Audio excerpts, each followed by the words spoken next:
Hi everybody, Jane here. Thank you for watching today. Welcome if you are new and welcome back if you're a returning viewer. Today I am going to be doing a page in this journal. It's one of my favourites to work in because I can take the pages out and really get some mixed media going. So that's what I'm going to be doing today.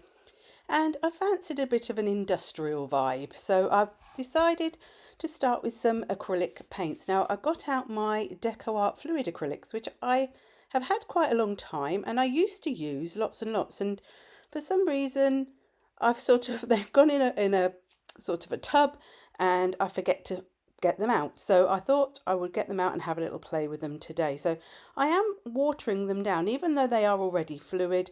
I wanted to weaken the colour a little bit. So I will list in the description box all the colours that I use and the products that I use throughout this project. But I was going for a bit of an industrial vibe, so I went for industrial industrial type colours.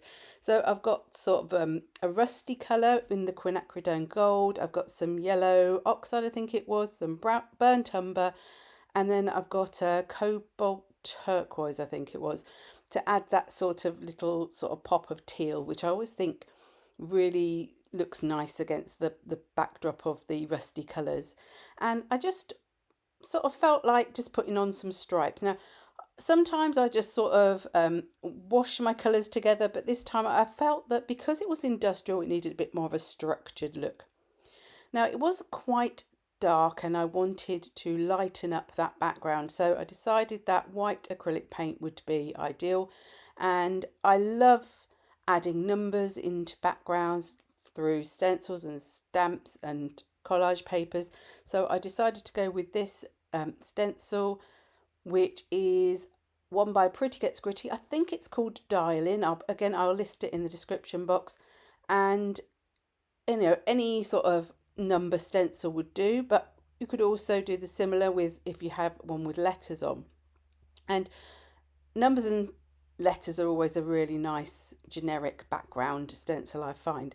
So I didn't want to cover the whole of the background, but I did want quite a lot of that stenciling in because I did feel that the background was fairly dark and I needed to bring some lightness back, even though I knew that potentially I was going to be darkening it up again. But by adding that lightness in, it gave me the opportunity then to be able to darken it back up if I needed to.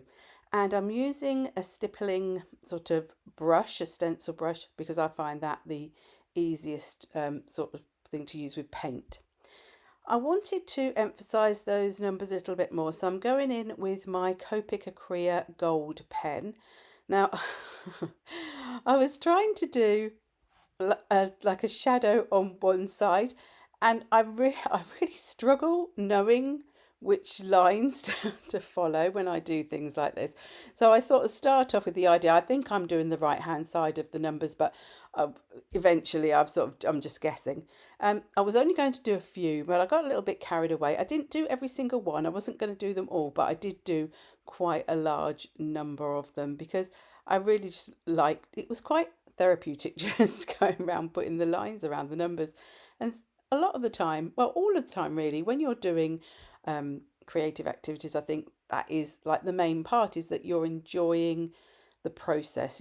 If it looks lovely at the end, it's an added bonus, but the going through the process and just playing with those materials and mediums and just getting your hand-eye coordination going is what it's all about. Then I was choosing an image from the Industrial Personas. Now, originally I had chosen that half a face, but once I got in the book, I thought, actually, I don't know if that's the one that I wanted. So I was then having to go through and pick the image that I wanted to use. And I eventually went for this little character up here because I liked I felt that the colours matched in with my background, but also I liked how that sort of arch was behind, and quite often I cut out the figure and then sometimes I use bits of the other elements, but more often than not I just take the image of the actual main image and use it with other things. But this time I wanted to use the whole of this piece, so I was just cutting out around the broad outside edge. Now, if I come across little bits that are tricky, I just tend to cut them off. I have to admit, I'm not going to fuss around, because when other people look at it, they're not going to know what I've cut off or not cut off, and so I'll just make it easier for myself. And I just go up in between the legs, just because I think sometimes when you then put that on the background, it's nice to see the background sort of through that as well.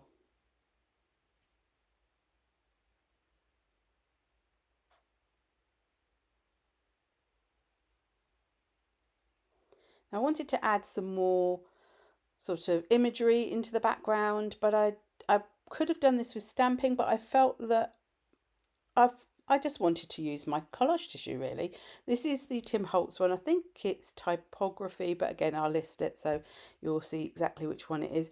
This is when they used to be on the rolls. They're now produced in sheets with lots of different sheets.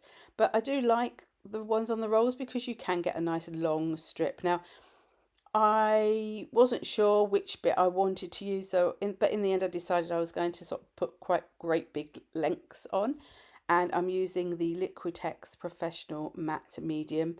Um, I I did, you'll see in a minute, I did go a bit over the top with the matte medium, and did end up having to scrape a bit off, because I don't know, I was just going a bit mad. Now, because it's going in my handmade journal, I wasn't worried about what the back of the page looked like. So rather than cutting off the edges and then worrying, am I going to get it exactly matching the ends, I decided to just fold over the tissue and stick it onto the reverse, which just made it a lot easier to do.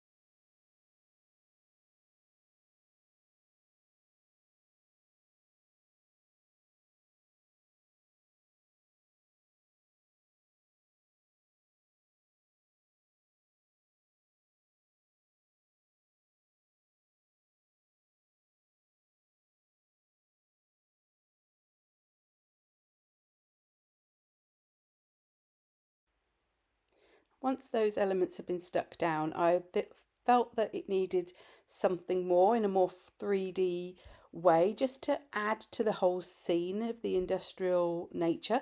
And so I got the Industrial Bits and Bobs book out, and I went through, and I thought that the industrial light fitting was really cool. And then I wanted just a few things to add to the bottom that I could raise up and sort of just make the image less flat. Um, and so I decided that because I was going to be raising them up, I cut a bit of the bulk off of the around them, and then I stuck them down onto some thin white card, which is something I often do when I want to create more of a sort of an actual element as opposed to a background collage. And then I waited until the glue had dried, and then I cut them out so that they were right against the lines.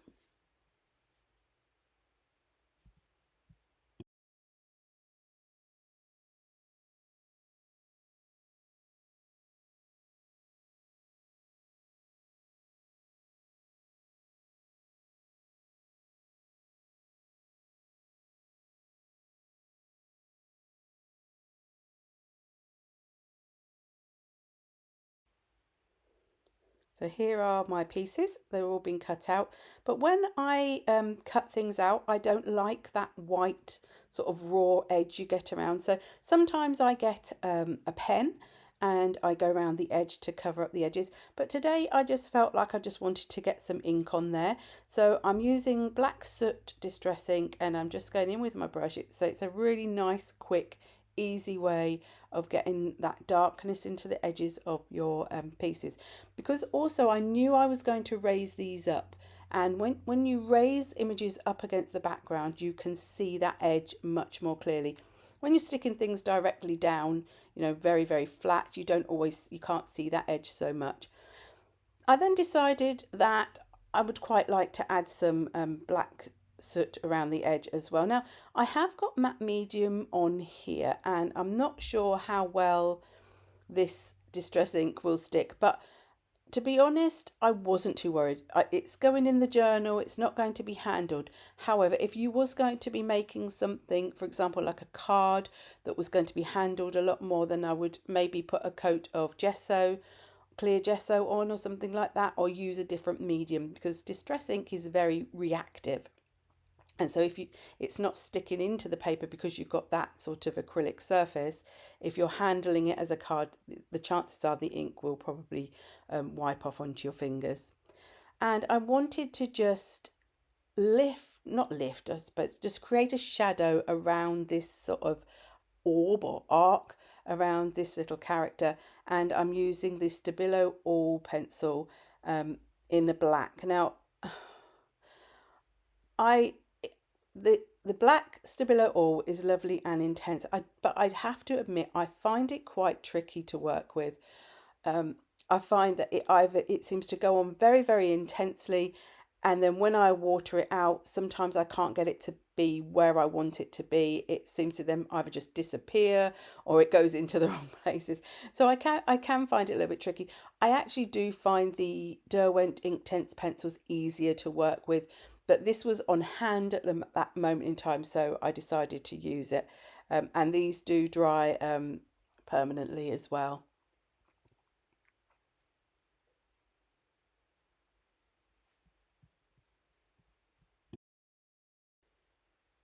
I was trying to decide whether I wanted to attach my elements with glue gel or foam pads. And in the end, I actually went with foam pads because I wanted them to be really very prominently raised.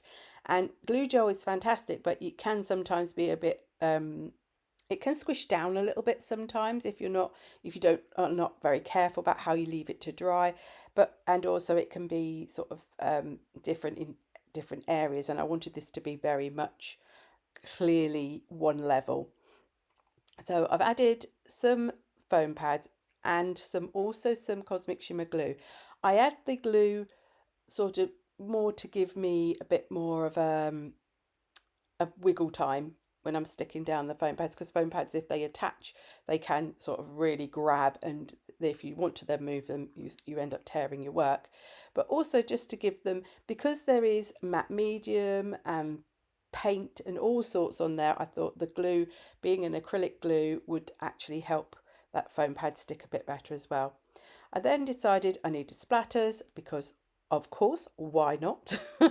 But rather than white ones, I decided, because it was that industrial look and we had the gold on the numbers, that having gold splatters would be quite nice.